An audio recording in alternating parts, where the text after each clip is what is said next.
Students office parents ಬನ್ನಿ ಬೇಗ. Office parents ಬನ್ನಿ. ಸುಖಿ ಎಲ್ಲ ಬನ್ನಿ.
Prayer is the best way to reach the heart of God. Let us begin. Again, what we do today is here.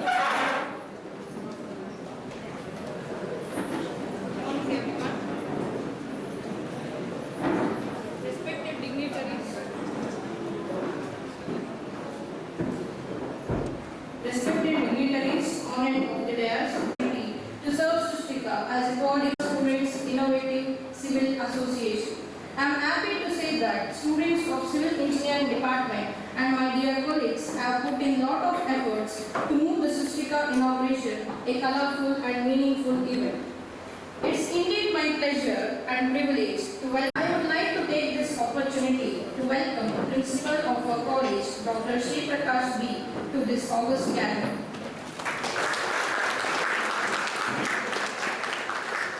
I also take opportunity to welcome Dr. Ramkrishna Egde, Vice Principal and Head of Civil Engineering Department.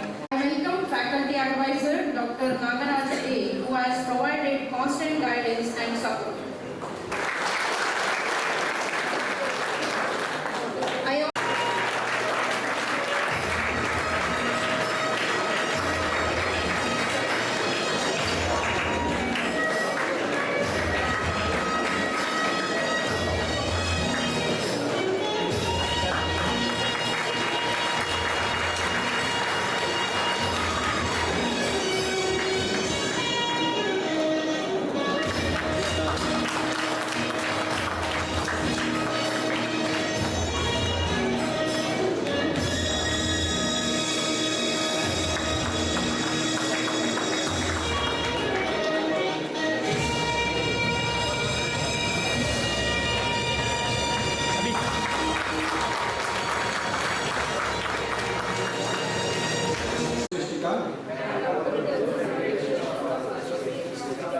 And perform my duties to the best of my ability and capacity. Holding high the ideals and objectives of the association. I shall faithfully serve the association. By regular attendance and full participation in committee work. I also strive to conduct myself in a manner befitting a good student, so as to bring honor and prestige to the association and our college. I further strive to help and promote the development of Srishtika and support in whatever way I can in the implementation of the projects and activities for the growth and welfare of our members.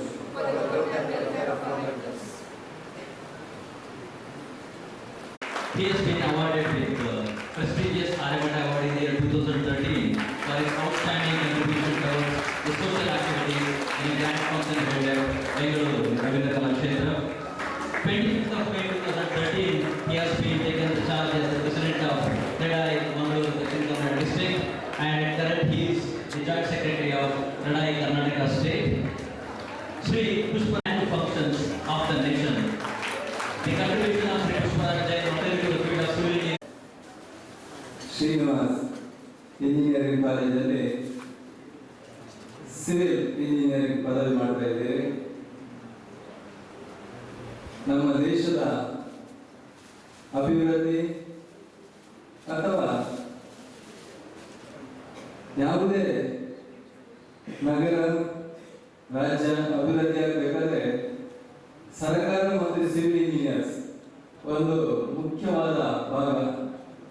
ಅಂತ ಒಂದು ಮುಖ್ಯ ಭಾಗದಲ್ಲಿ ನಾವು engineering ಮಾಡ್ತಾ ಇದ್ದೇವೆ. ಶ್ರೀನಿವಾಸ್ ಕಾಲೇಜಿನಲ್ಲಿ ಬರ್ತಿರುವಾಗಲೇ ಹೊಸ ಹೊಸ ಆವಿಷ್ಕಾರ, ಹೊಸ ಹೊಸ ಸೃಷ್ಟಿ, ಇನ್ನೋವೇಷನ್ ಇಂಥದ್ದೆಲ್ಲ ನೋಡಿ ನನಗೆ ಬಹಳಷ್ಟು ಸಂತೋಷ ಆಯಿತು. ವಿದ್ಯಾಭ್ಯಾಸದಲ್ಲಿ ಪ್ರಾಥಮಿಕ ಹಂತ ಇರ್ಬೋದು ಅಥವಾ ಪದವಿ ಇರ್ಬೋದು, ಓದುವುದರೊಟ್ಟಿಗೆ ಪ್ರಾಕ್ಟಿಕಲ್ಸ್ ಏನು ನೋಡಿ ನಾವು ಕಲಿತೇವೆ ಅದು ನಮ್ಮ ಮನಸ್ಸಿನಲ್ಲಿ ಅಚ್ಚಳಿಯಲ್ಲಿ ಉಳಿಯುತ್ತೆ.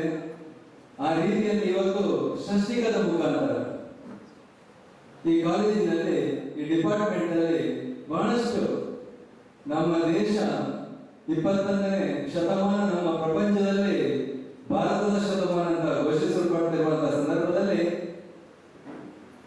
ದೇಶದ ಅನೇಕ ನಗರಗಳಿಗೆ ಸ್ಮಾರ್ಟ್ ಸಿಟಿ ಮಾಡುವಂತ ಬೆಳೆಸುವಂತ ಅವಕಾಶವನ್ನು ಈ ದೇಶ ಕಲ್ಪಿಸಿಕೊಡ್ತಾ ಇದೆ.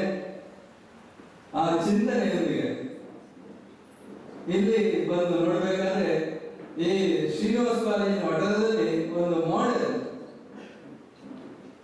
ನಮ್ಮ ಮಂಗಳೂರು ಇರ್ಬೋದು ಅಥವಾ ರಾಜ್ಯದ 6 ನಗರಗಳಿರ್ಬೋದು ಅಥವಾ ದೇಶದ 100 ನಗರಗಳಿರ್ಬೋದು, ಆ 100 ನಗರಗಳನ್ನು ಯಾವ ರೀತಿ ನಾವು ಡೆವಲಪ್ ಮಾಡ್ಬೋದು, ಯಾವ ರೀತಿ ಡಿಸೈನ್ಸ್ ಮಾಡ್ಬೋದು, ಯಾವ ರೀತಿ ಕನ್ಸ್ಟ್ರಕ್ಷನ್ ಮಾಡ್ಬೋದು, ಯಾವ ರೀತಿ ಅಭಿವೃದ್ಧಿ ಮಾಡ್ಬೋದು, ಇದನ್ನೆಲ್ಲ ಚಿತ್ರಣದ ಮುಖಾಂತರ ಪ್ರಾಕ್ಟಿಕಲ್ ಆಗಿ ತೋರಿಸುವಂತಹ ಕೆಲಸ ಈ ಶ್ರೀನಿವಾಸ ಕಾಲೇಜಲ್ಲಿ ಆಗಿದೆ. ಅದಕ್ಕಾಗಿ ಎಲ್ಲ ವಿದ್ಯಾರ್ಥಿಗಳನ್ನು ವಿಶೇಷವಾಗಿ ಅಭಿನಂದಿಸ್ತಾ ಇದ್ದೇವೆ. ವಿದ್ಯಾರ್ಥಿಗಳೇ, ನಾವು ಮನಸ್ಸಿನಲ್ಲಿ ಇಟ್ಕೊಂಡು ಬದುಕಬೇಕಾಗ್ತದೆ. ಅಂದು ನಡೆದದ್ದನ್ನು ನಾವು ನೆನಪಿಡಬೇಕು. ಇಂದು ಹೋಗೋದಾಗಿ ನಾವು ಸರಿಯಾಗಿ ಹೋಗ್ತಿರ್ಬೇಕು. ಮುಂದಾಗಿ ನಾವು ಏನಾಗಬೇಕು, ಏನ್ ಮಾಡ್ಬೇಕಂತ ಚಿಂತನೆ ಇರಬೇಕು. ಈ ಮೂರನ್ನು ಕೂಡ ಈ ಷಷ್ಠಿಕದ ಮುಖಾಂತರ ನಾವು ಬರೆದಿರುವಾಗ ಎಲ್ಲ ನೋಡ್ತಾ ಬರ್ತಾ ಇದ್ದೇವೆ. ಇಲ್ಲಿ ಹಿಂದಿನದ್ದು ನಮ್ಮ ಜೀವನ ಅಥವಾ ನಮ್ಮ ವ್ಯವಸ್ಥೆಗಳು ಹೇಗಿದ್ದಂತ ಈ ಒಂದು ಕಟ್ಟಿನ ಮುಖಾಂತರ ಇಲ್ಲೇ ನಾವು ಕಾಣ್ತಾ ಇದ್ದೇವೆ. ಇಂದು ಏನು ನಡೀತಿದೆ, ದೋಣಿ ಇರಬಹುದು ಅಥವಾ ಬೇರೆ ಬೇರೆ ಬ್ರಿಡ್ಜ್ ಇರಬಹುದು, ಬೇರೆ ಬೇರೆ ವಿಚಾರಗಳನ್ನು ಇಲ್ಲಿ ಮಾಡುವ ಮುಖಾಂತರ ಮಾಡಿ ತೋರಿಸ್ತಾ ಇದ್ದಾರೆ ಬಿಲ್ಡಿಂಗ್ಗಳನ್ನು. ಅದೇ ರೀತಿ ಮುಂದಕ್ಕೆ ನಮ್ಮ ಸ್ಮಾರ್ಟ್ ಸಿಟಿಯ ಚಿಂತನೆ ಕೂಡ ಅದು ಮುಂದಿನದು, ಅದು ಕೂಡ ಇಲ್ಲಿ ಒಂದು ತೋರಿಸುವ ಕೆಲಸ ನಡೆದಿದೆ. ಅದಕ್ಕಾಗಿ ನಾನು ಹೇಳ್ತಿದ್ದೇನೆ, ನೀವೆಲ್ಲ ಇಲ್ಲಿ ಕಲಿಯುತ್ತಿರುವವರು ಮುಂದಿನ ದಿನಗಳಲ್ಲಿ ಬಹಳಷ್ಟು ಶ್ರೇಷ್ಠ ಇಂಜಿನಿಯರ್ಸ್, ಈ ದೇಶದ ಒಳ್ಳೆ ಇನ್ನೋವೇಟಿವ್ ಹೊಸ ಹೊಸ ಆವಿಷ್ಕಾರಗಳನ್ನು ಮಾಡಿ, ಹೊಸ ಹೊಸ ಕನ್ಸ್ಟ್ರಕ್ಷನ್ ಮುಖಾಂತರ, ಹೊಸ ಹೊಸ ಟೆಕ್ನಾಲಜಿ ಈ ಮುಖಾಂತರ ಈ ದೇಶವನ್ನು ಅಭಿವೃದ್ಧಿಯಲ್ಲಿ ನೀವು ತಮ್ಮನ್ನು ತೊಡಗಿಸಿಕೊಳ್ತೀರಿ ಅಂತ ಭರವಸೆ ನನಗಿದೆ. ನಾವೆಲ್ಲ 90ರ ಭಾಗದಲ್ಲಿ ಕಾಲೇಜ್ ಕಲಿತವರು. ಆ ಸಂದರ್ಭದಲ್ಲಿ ಆದ್ರೆ ಇತ್ತೀಚಿನ ದಿನಗಳಲ್ಲಿ ನಾವು ಕಾಲೇಜ್ ಆಡಳಿತದೊಂದಿಗೆ ಮಾತಾಡಬೇಕಾದ್ರೆ ಎಲ್ಲ ಕಡೆ ಪ್ರಾಮುಖ್ಯವಾಗಿ ಕೇಳಬೇಕಿರುವುದು ಸಿವಿಲ್ಗೆ ಡಿಮಾಂಡ್ ಜಾಸ್ತಿ ಇದೆ, ಸಿವಿಲ್ಗೆ ಡಿಮಾಂಡ್ ಜಾಸ್ತಿ ಇದೆ ಅಂತ. ಕಾರಣ 21ನೇ ಶತಮಾನದಲ್ಲಿ ಈ ಪ್ರಪಂಚ ಅದ್ಭುತವಾಗಿ ಬೆಳೀತಾ ಇದೆ. ಡಿಜಿಟಲ್ ಇಂಡಿಯಾ, ಎಲೆಕ್ಟ್ರಾನಿಕ್ಸ್, ಹೀಗೆ ಕಂಪ್ಯೂಟರೈಸ್, ಹೀಗೆ ಬಹಳಷ್ಟು ವೇಗವಾಗಿ ಬೆಳೀತಾ ಇದೆ. ಮೊದಲು 100 ವರ್ಷದಲ್ಲಿ ಬೆಳೆಯುತ್ತಿದ್ದಂತ ಒಂದು ಸಮಯದ ಅಭಿವೃದ್ಧಿ ಈಗ 5 ವರ್ಷದಲ್ಲಿ ಬೆಳವಣಿಗೆ ಆಗ್ತಾ ಇದೆ. ಆದ್ರಿಂದ ಈ ಇಂಜಿನಿಯರ್ಸ್ ಬೇಕಾದಷ್ಟು ಬೇಕಾಗ್ತದೆ. ನಾನು ನಮ್ಮ ಜಿಲ್ಲೆಯಲ್ಲಾದರೆ ರಾಜ್ಯದ ಕೆಲವು ಕಡೆ, ಅನೇಕ ಕಡೆ ನಾವು ಬಿಲ್ಡರ್ಸ್ ಅಥವಾ ಕನ್ಸ್ಟ್ರಕ್ಷನ್